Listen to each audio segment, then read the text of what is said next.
Bismillahirrahmanirrahim. Assalamualaikum warahmatullahi wabarakatuh. Alhamdulillahi rabbil alamin. Wabihi nasta'inu ala umurid dunya waddin. Wassalatu wassalamu ala asrafil anbiya'i wal mursalin, Nabiyyina wa syafi'ina wa maulana Muhammadin wa ala alihi wa ashabihi wa man tabi'ahu ila yaumiddin, amma ba'd. Puji serta syukur alhamdulillah kepada Allah kita panjatkan. Hingga malam hari ini Allah masih pertemukan kita, sekalipun melalui media sosial, dalam keadaan sehat walafiat. Salawat dan salam mudah-mudahan tetap tercurah kepada Nabi kita Muhammad sallallahu alaihi wasallam, yang mudah-mudahan dengan mengikuti sunnah-sunnahnya kita akan menjadi orang-orang yang selamat dan bahagia, baik dalam kehidupan di dunia ini maupun di akhirat nantinya. Bapak Ibu adik-adikku sekalian yang dirahmati Allah Subhanahu wa taala, dalam kesempatan yang berbahagia ini, sebelum kita mulai kaji kita, mari kita membaca bersama-sama surat At-Tin. Allah Subhanahu wa taala berfirman di dalam Al-Qur'an, A'udzu billahi minasy syaithanir rajim. Bismillahirrahmanirrahim. Wat-tini waz-zaitun wa turi sinin wa hadzal baladil amin. Laqad khalaqnal insana fi ahsani taqwim. Thumma radadnahu asfala safilin. Illal ladzina amanu wa 'amilus solihati falahum ajrun ghairu mamnun. Fama yukadzibuka ba'du biddin. Alaysallahu biahkamil hakimin. Saudara-saudariku rahimakumullah, pada dasarnya Allah Subhanahu wa ta'ala telah menyampaikan di dalam Al-Quran, bahkan Allah bersumpah demi pohon zaitun dan at-tin. Zaitun dan at-tin bisa diartikan sebuah pohon dan buah zaitun dan tin. Bisa juga zaitun dan tin itu adalah nama sebuah tempat atau pohon yang tumbuh di sebuah tempat yang dulu ketika Nabi Isa alaihi salam menerima wahyu, di situ pula pohon itu banyak tumbuh. Namun pada dasarnya dapat kita perhatikan bersama, setiap Allah menggunakan sebuah benda untuk sumpahnya pasti memiliki hikmah. Satu contoh buat tin dan buat zaitun. Subhanallah, kalau kita lihat buah tin ini mengandung kadar vitamin yang begitu besar, yang apabila kita konsumsi bisa menumbuhkan kesehatan dalam diri kita. Begitupun buah zaitun yang dia bisa dipergunakan untuk bahan dasar sabun, sebagai perawatan dan sebagainya. Pada intinya apa yang disampaikan oleh Allah Subhanahu wa taala betul-betul bermakna, sekalipun itu benda yang sekecil itu, buah yang seperti zaitun dan at-tin. Alhamdulillah di Indonesia ini sudah mulai banyak kita temukan buah tin itu, ya. Bapak Ibu rahimakumullah, Dalam kesempatan ini pula kita diingatkan oleh Allah, sesungguhnya manusia itu diciptakan oleh Allah dalam bentuk yang sebaik-baik bentuknya. Watini wa zaitun wa turi sinin wa hadal baladil amin. Allah Subhanahu wa ta'ala menggunakan sumpah-sumpah itu. Setelah sumpah seperti itu, Allah sampaikan bahwasanya laqad khalaqnal insana fi ahsani taqwim. Betul-betul Allah ciptakan manusia itu dalam bentuk yang sangat sempurna. Subhanallah. Kita ini betul-betul sempurna diciptakan oleh Allah.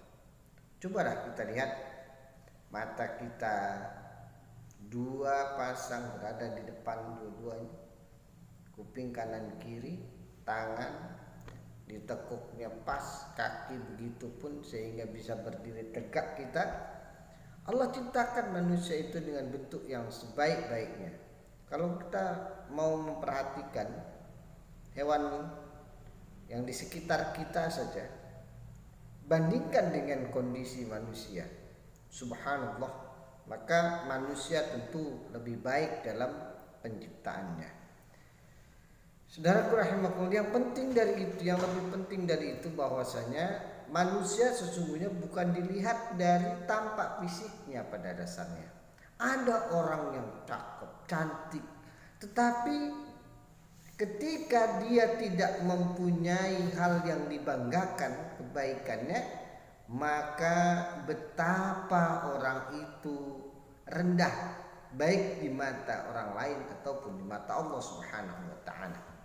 Kita bisa lihat ada orang yang berparas tampan, mempunyai wajah yang elok menawan, tapi kalau perilakunya, perbuatannya menyimpang dari aturan-aturan, maka cenderung hilang kebaikan, keindahan wajah yang bisa dilihat oleh pandangan mata itu. Saudaraku rahimakumullah, begitupun dengan usia seseorang.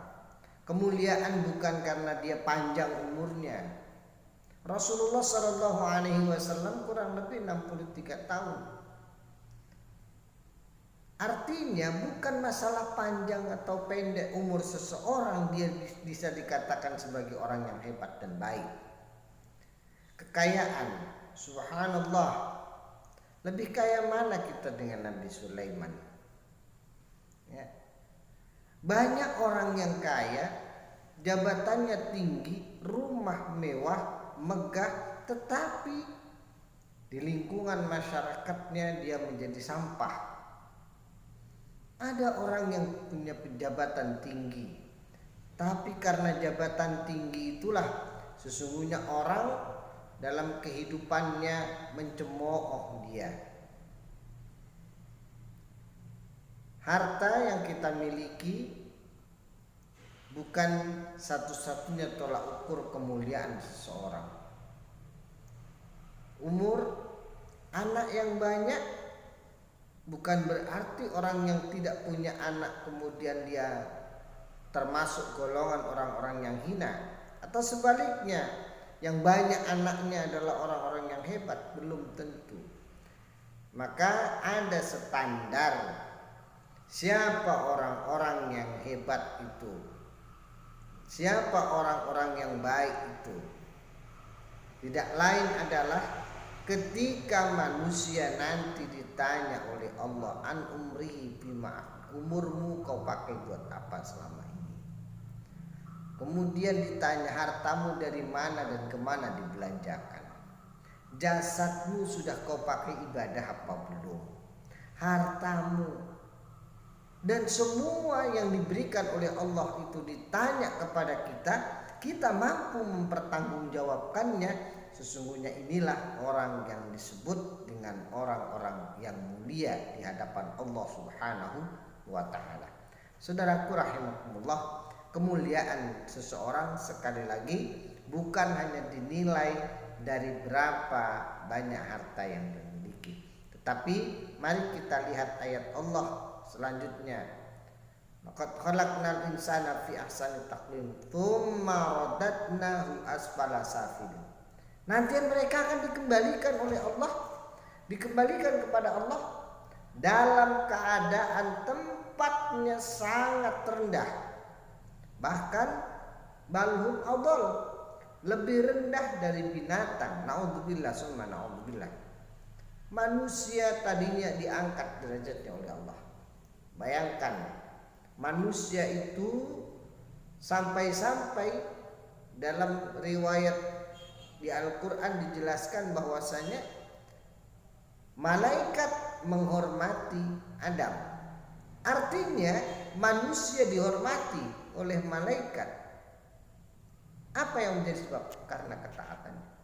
Tapi sebaliknya, ada orang-orang yang melebihi dari syaitan laknatullah. Na'udzubillah summa na'udzubillah. Saudaraku rahimakumullah, maka yang dinilai oleh Allah dalam ayat ini, Allah jelaskan illal ladzina amanu. Yang pertama adalah orang-orang yang beriman. Mari kita berkaca kepada diri kita masing-masing. Apakah kita betul-betul termasuk golongan orang-orang yang beriman kepada Allah? Dan seberapa besar keimanan kita kepada Allah, keyakinan kita akan Allah Subhanahu wa taala. Ini yang tahu kita. Dari wujud iman inilah nanti akan muncul yang kedua dari ciri orang-orang yang dimuliakan Allah, yaitu wa'amilus salih. Orang yang beriman akan mampu mengimplementasikan keimannya dengan perbuatan amal solihnya. Amal solih tidak lain adalah, kalau boleh kita katakan, solih, sod, lam, ha. Sod, lam, ya, dan ha. Subhanallah, solih. Sod, lam, ha. Sod artinya boleh kita katakan siddiq. Orang yang beramal salih itu dia harus siddiq, as-sidqun. Sidqun dalam arti apa yang disampaikan adalah benar, apa yang diperbuat adalah benar. Itu orang yang salih. Benar menurut apa? Benar menurut ketentuan Allah Subhanahu wa ta'ala. Ada orang yang benar menurut golongannya, tapi belum tentu benar menurut Allah Subhanahu wa ta'ala. Ada orang yang berbuat baik seakan-akan, tapi dia tidak berbuat baik menurut pandangan Allah, karena bukan termasuk amal yang sesuai dengan ketentuan Allah Subhanahu wa ta'ala. Satu contoh yang paling gampang. Ada orang meminjamkan harta kepada orang lain. Bisa kita lihat orang ini baik, suka meminjamkan. Tapi kalau peminjaman itu menjadi riba, maka sesungguhnya itu adalah perbuatan yang dilarang oleh Allah dan bukan termasuk amal sholih di hadapan Allah Subhanahu wa ta'ala. Ini satu contoh kecil. Bapak Ibu rahimakumullah, saudaraku yang dimuliakan Allah Subhanahu wa ta'ala. Yang kedua, amal soleh itu la ma'buda illallah. Tujuannya tidak lain hanya menyembah kepada Allah Subhanahu wa ta'ala. Kalau orang berbuat bukan karena Allah, maka disebut dengan syirik, menyekutukan Allah. Beribadah bukan karena Allah, na'udzubillah, maka termasuk golongan ibadah yang tidak diterima oleh Allah dan tidak dicatat sebagai amal soleh. Ada orang berangkat haji ke tanah suci bukan karena Allah, maka betapa ruginya jutaan rupiah dia keluarkan. Ada orang ketika bulan haji, bulan Idul Kurban, dia membawa hewan kurbannya, kemudian dia pamerkan kepada orang lain.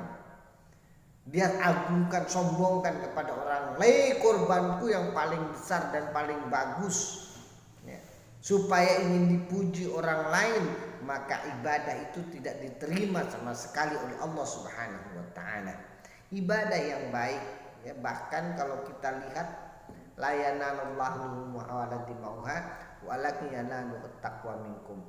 Orang yang berkurban itu bukan karena hartanya, bukan yang kurbankan darah dan dagingnya, tetapi yang dinilai oleh Allah Subhanahu wa taala apakah dia termasuk orang yang taat kepada Allah atau tidak. Mau nggak dia beribadah kepada Allah? Jadi ukuran orang yang beramal solih adalah la ma'budu illallah, yang dia sembah tidak lain kecuali Allah Subhanahu wa taala. Yang menjadi tujuan dalam ibadahnya hanya Allah Subhanahu wa taala. Yang ketiga, dari rahimakumullah, orang yang beramal solih artinya orang yang khusyuk. Ibadah itu tidak akan dinilai kalau ibadah itu tidak dilakukan dengan khusyuk. Artinya khusyuk yang pertama, dia mengerti apa yang dia lakukan. Itu namanya khusyuk. Yang kedua, khusyuk itu adalah ibadah yang betul-betul bernilai. Setelah ia melakukan ibadah, mampu mengaktualisasikan dalam kehidupan sehari-hari. Saudara rahimakumullah, maka ketika kita beribadah harus dengan ilmunya. Dan sampai kita beribadah tapi tidak mengerti ibadah kita itu yang bagaimana. Diterima tidaknya seorang dalam beribadah itu karena dia paham betul bagaimana ibadahnya. Sholat kalau tidak tahu syarat dan rukun maka tidak akan sah sholatnya. Apalagi sholat bukan karena Allah, tidak menyambung kepada Allah, maka tidak ada nilai dalam sholatnya. Saudara-saudari rahimakumullah, saudara yang dimuliakan Allah Subhanahu wa taala, inilah kajian kita untuk saat ini. Sedikit mari kita bersama-sama merenungkan bagaimana sesungguhnya menjadi orang-orang yang dimuliakan Allah Subhanahu wa taala dan mendapatkan kemuliaan dari Allah Subhanahu wa taala. Kalau kita sudah diciptakan oleh Allah dalam keadaan ahsani taqwim, sebaik-baik penciptaan, maka hendaknya kita menjadi orang yang pulang kepada Allah pun dalam keadaan ahsan, dalam keadaan baik, berasal dari sesuatu yang baik, hidup dengan cara yang baik, dan berpulang kepada Allah pun dengan cara yang baik pula. Saudara-saudariku rahimakumullah, mungkin ini saja yang dapat saya sampaikan.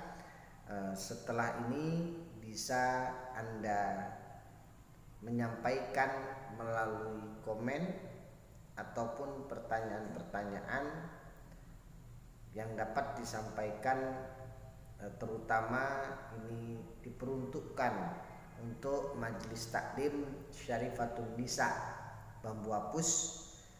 Mudah-mudahan ini bisa bermanfaat bagi diri saya pribadi dan ibu-ibu pada umumnya. Billahi taufiq wal hidayah. Assalamualaikum warahmatullahi wabarakatuh.